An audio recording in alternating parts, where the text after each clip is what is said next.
उस दिन मैं नाइट ड्यूटी करके सुबह 7:30 बजे घर पहुंचा। मेरी वाइफ एक टीचर है और स्कूल जाने के लिए तैयार हो रही थी। मैं चाहते ही उससे लिपट गया। मैं प्यार करने के मूड में था, लेकिन वो मुझे धक्का देकर स्कूल जाने लगी। मैंने उसे बहुत रोका, मगर वो 8 बजे वो घर से निकल गई। मैं अपना मन मानकर नहाने चला गया। नहाकर फ्रेश हो गया और रोज़ की तरह सोने की तैयारी करने लगा। मन में सोच रहा था आज प्यार करने को मिल जाता तो शायद अच्छा रहता। तभी अचानक दरवाजे पर दस्तक हुई तो मैं चौंक गया। बड़ी गहरी नींद आ रही थी और मैं परेशान था कि इस वक्त कौन आ गया। मैंने दरवाज़ा खोला तो सामने एक औरत खड़ी थी। करीब 25 साल की उम्र की एक देहाती औरत को देखकर मैंने सोचा शायद कोई मांगने वाली है। क्या चाहिए? मैंने पूछा। मेरा भाई काम पर आया बाबूजी, वो बोली। कौन भाई? मुझे गुस्सा आ रहा था। मेरा भाई राजू बाबूजी, मीठी सी आवाज़ में वो बोली। राजू बेलदार? मैंने उसे ऊपर से नीचे तक देखते हुए पूछा। उन दिनों हमारे घर में कंस्ट्रक्शन का काम चल रहा था और राजू एक बेलदार का नाम था। राजू हमारे बिल्डिंग ठेकेदार लल्लन का साला था, यानी मेरे सामने खड़ी औरत लल्लन की बीवी थी। जी बाबूजी, राजू बेलदार मेरा भाई है। कल रात से घर नहीं आया तो मैंने सोचा कि आपके यहाँ देख लूँ। वो बड़ी प्यारी मुस्कुराहट के साथ बोली।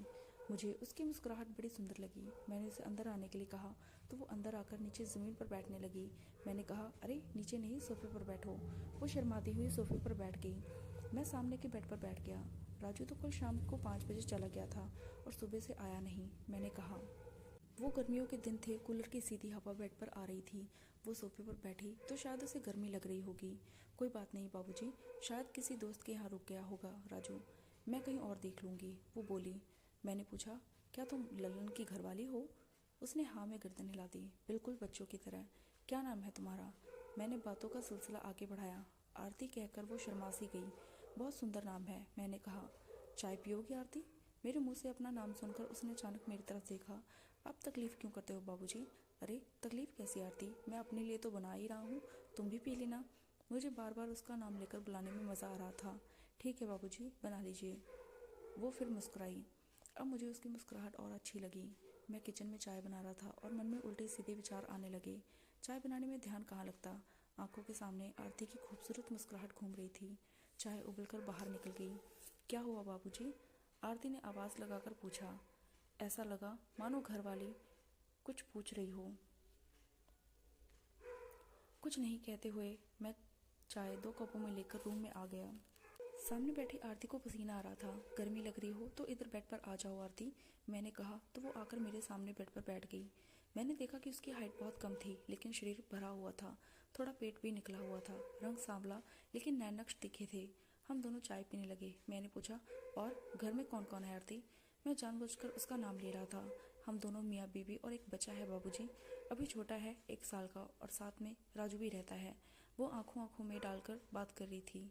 दूसरा बच्चा होने वाला है क्या आरती? पूछते हुए मेरा मन जोरों से धड़कने लगा। कहीं आरती बुरा मान गई तो? दत्त बाबूजी, आप भी क्या पूछते हैं? वो शर्माकर मुस्कुरा दी। आपने ऐसा क्यों पूछा? तुम्हारा पेट देखकर, मैंने हिम्मत करके कह दिया। दत्त बाबूजी, अभी नहीं, अभी तो पहला ही छोटा है, उसने चाय खत्म करते हुए कहा। अच्छा, अब मैं चलूं बाबूजी? वो उठने लगी। थोड़ी देर और बैठो ना आरती प्लीज़, कहते हुए मैंने उसका हाथ पकड़ लिया। ये क्या करते हो बाबूजी, कहीं किसी ने देख लिया तो? उसने हाथ छुड़ाने की कोशिश नहीं की। मेरी हिम्मत और बढ़ गई।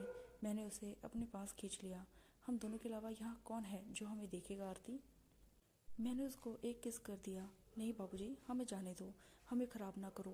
वो दरवाज़ों की तरफ जाने लगी। मैंने उसका पल्लू पकड़ लिया। ऐसे नहीं आरती, ऐसे मत जाओ प्लीज़, मैं तुम्हारे साथ कुछ और देर रहना चाहता हूँ। मेरे स्वर में विनती थी। नहीं बाबूजी, मैं और नहीं रुक सकती। आप बड़े लोग और मैं इतनी छोटी, हमारा मिलन कैसे होगा? वो बोली और इसी छीना झपटी में उसकी साड़ी एक तरफ ढलक गई। उसने जल्दी से अपना हाथ आगे कर लिया। ये क्या छुपा रही हो हमसे आरती रानी, दिखाओ ना। मैंने उसकी बाहें हटाने लगा। आप बड़े गंदे हो बाबूजी, कैसी गंदी गंदी बात करते हो। मैंने जल्दी से अपना हाथ आगे बढ़ा दिया। वो एकदम से कांपने लगी। क्या बात है आरती रानी, कांप क्यों रही हो? मैं घबरा गया था। क्या बताऊं बाबूजी, बहुत डर लग रहा है। पता नहीं आप मेरे साथ क्या करने वाले हो। मुझे छोड़ दो बाबूजी, जाने दो। मैं आपके हाथ जोड़ती हूँ। मुझे लगा कहीं आरती शोर न मचा दे, आखिर अड़ोस पड़ोस में और भी लोग रहते हैं। इसमें डरने की क्या बात है आरती रानी, मैं तुम्हारे साथ ज़बरदस्ती नहीं करूँगा। जो भी होगा तुम्हारी रजामंदी से होगा। आओ बेड पर बैठकर बात करते हैं। ठीक है आरती रानी? मैंने उससे पूछा। ठीक है बाबूजी। उसके यहाँ कहते ही मेरी जान में जान आई। मैंने आरती को अपनी बाहों में उठा लिया और लाकर बेड पर लिटा दिया। बिल्कुल फूल की तरह कोमल थी आरती, हल्की सी, छोटी सी और प्यारी सी। अब बताओ आरती रानी, किससे डर लगता है तुम्हें? मैं उसके पास बैठ गया और सर पर हाथ फेरने लगा। बाबूजी, आप मुझे बार बार आरती रानी कहकर क्यों पुकारते हो? मैं कहीं की रानी थोड़े ना हूँ, मेरा नाम तो सिर्फ आरती है। वो बोली। रानी तो तुम बन गई हो आरती, आज से मेरे इस दिल की, कहकर मैंने झुककर उसके होठों पर किस कर दी। हाय राम बाबूजी, आप तो बड़े बेशर्म हो। उसने अपना चेहरा अपने हाथों से छुपा लिया। आरती की इस अदा पर तो मैं जैसे फिदा हो गया। मैंने उसके चेहरे से हाथ हटाते हुए कहा, आरती रानी, मेरा दिल करता है कि तुम्हें किस करता रहूं। तुम बुरा तो नहीं मान जाओगी? इसमें बुरा मानने वाली क्या बात है बाबूजी? बस एक बात का ख्याल रखना कि नई लिपस्टिक भी मुझे दिलानी पड़ेगी। बोलो मंजूर है? मेरा कलेजा उछाल मारने लगा। एक नहीं 10 लिपस्टिक ले लेना मेरी जान। मेरी किस्मत जोर मार रही थी शायद। तो फिर आपको किसने रोका है? लेकिन अपना वादा याद रखना। आरती मुस्कुराते हुए बोली। वही कातिलाना मुस्कुराहट जिसने मुझे पागल किया था। मैं पागलों की तरह उसको किस करने लगा। थोड़ी देर बाद आरती भी मेरा साथ देने लगी। आरती ने अपना एक हाथ मेरे सिर के पीछे रख लिया और मेरा चेहरा अपने होठों पर दबाने लगी। पता नहीं कितनी देर तक हम दोनों एक दूसरे साथ लगे रहे। जब हम अलग हुए तो मैंने कहा, आरती रानी, मेरा मन कर रहा है कि मैं तुम्हारी ये कोमल कोमल गालों पर भी किस कर दूं। फिर तो आपको एक पाउडर का डिब्बा भी दिलाना पड़ेगा बाबूजी, कहकर आरती खिलखिलाकर हंस पड़ी। क्या नज़ारा था वो! आरती के हंसते ही मानो सारे कमरे में मोती बिखर गए। मेरा रोम रोम खिल गया। क्या किसी औरत की हंसी इतनी सुंदर भी हो सकती है? मैं तो तुम्हें सारा मेकअप का सामान भी दिला दूंगा मेरी जान, और अपने हाथों से तुम्हें दुल्हन की तरह सजाऊंगा, कहकर मैं उसके गालों पर किस करने लगा। सच बाबूजी? उसने मुझे जोर से भींच लिया अपनी बाहों में। ओ बाबूजी, आप कितनी प्यारी बातें करते हो। आज आपने मुझे जीत लिया बाबूजी। मैं आज से सचमुच आपकी आरती रानी बन गई हूँ। और वो भी मुझे बेतहाशा किस करने लगी। मैंने अपना एक हाथ उसके गले से नीचे रख दिया। आरती ने कोई प्रतिरोध नहीं किया। मैं समझ गया कि आरती अब कोई प्रतिरोध नहीं करेगी। अब मैंने दूसरा हाथ भी रख दिया। कुछ ढूंढ रहे हो क्या बाबूजी? आरती धीरे से मेरे कान में बोली। हाँ आरती रानी, मैंने उसके कान में कहा। क्या ढूंढ रहे हो बाबूजी? क्या मैं आपकी कोई मदद करूं? आरती ने किस करते हुए कहा। हाँ आरती रानी, मेरी मदद करो ना। मेरा दिल तुम्हारे अंदर कहीं खो गया है, उसे ढूंढने में मेरी मदद करो। मेरा दिल बेकाबू हो रहा था। अगर आपका दिल मेरे अंदर खो गया है तो ऐसे ऊपर से टटोलने से थोड़े ही मिलेगा बाबूजी। ज़रा अंदर कोशिश करो। फिर वही शरारती मुस्कुराहट। वाह आरती रानी, तुमने तो मेरे दिल की बात कह दी। ठीक है, मैं अपना दिल अंदर ढूंढता हूँ। इतना कहकर मैंने अपना हाथ घुमा दिया। मैंने दोनों कंधों को अच्छे से पकड़ा। क्या हो बाबूजी, दिल मिला या नहीं?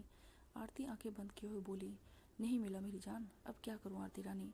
मैंने उसका कंधा जोर से दबा दिया। बाबूजी, ये क्या करते हो? अगर नहीं मिल रहा तो ऐसे कंधा दबाने से थोड़ी ही मिल जाएगा। आप कपड़े एक तरफ कर दीजिए, मैं भी तो यही चाहता था। मैंने आरती को बिठा लिया और सब अलग कर दिया। मेरी तो आंखें फटी की फटी रह गई। आरती रानी, ये बताओ तुम इतनी सुंदर कैसे हो? मैंने पूछा। आरती शर्मा गई। क्या कोई ऐसा रास्ता नहीं है कि मेरी भूख मिट जाए और तुम्हारा दर्द कम हो जाए मेरी जान?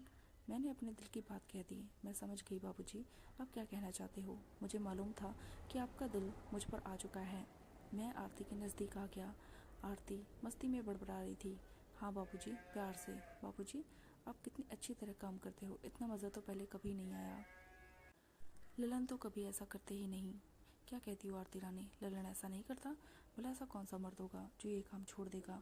सच कहा बाबूजी, आपने। कोई मर्द नहीं छोड़ेगा, लेकिन ललन मर्द कहाँ है? वो तो नामर्द है। आरती की आंखें भर आई। फिर ये बच्चा किसका है आरती रानी? मैं चौंक गया था। ये बच्चा भी आप जैसे किसी बाबू का है बाबूजी। 2 साल पहले उनसे ऐसे ही मिली थी जैसे आज आप मिल गए बाबूजी, और उन्होंने अपने प्यार की निशानी मुझे दे दी। मैंने आरती को अपने पास खींच लिया और जी भर कर किस किया। तो क्या तुम मेरे बच्चे को भी जन्म दोगी आरती रानी? धीरे धीरे मोह की जगह प्यार ने ले ली। हाँ बाबूजी, मैं आपके बच्चे को जन्म दूंगी। आज आप इतना कमाल दिखा दीजिए बाबूजी, आपका बच्चा आपकी ही तरह होना चाहिए, लंबा और तगड़ा। सच आरती रानी, मुझे तो विश्वास ही नहीं हो रहा कि तुम मेरे बच्चे को जन्म दोगी। मेरा दिल मेरे मुंह को आ रहा था। इसमें विश्वास ना करने वाली कौन सी बात है बाबूजी? अब मैं आपके एक बच्चे की भीख मांग रही हूँ। आप प्लीज़ बाबूजी, मुझे एक बच्चे की भीख दे दीजिए। आरती गिड़गिड़ाने लगी। आरती रानी, इसमें भीख मांगने वाली कोई बात नहीं। मैं तो खुद चाहता हूँ कि मेरा भी एक बच्चा हो, और तुम मुझे बच्चे का सुख देना चाहती हो मेरी जान। तो फिर बाबूजी, देर किस बात की? मैं तैयार खड़ी हूँ। बाबूजी आओ। आरती को काफ़ी जल्दी थी। अभी तुम पूरी तरह तैयार कहाँ हो आरती रानी, ये घाघरा भी तो है, तभी तो मैं अपना काम कर सकता हूँ। मैं मज़े ले रहा था।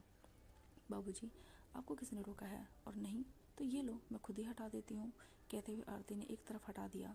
मेरी आरती मेरे सामने खड़ी थी, कितनी सुंदर दिख रही थी। मैंने भी आरती को बाहों में उठा लिया।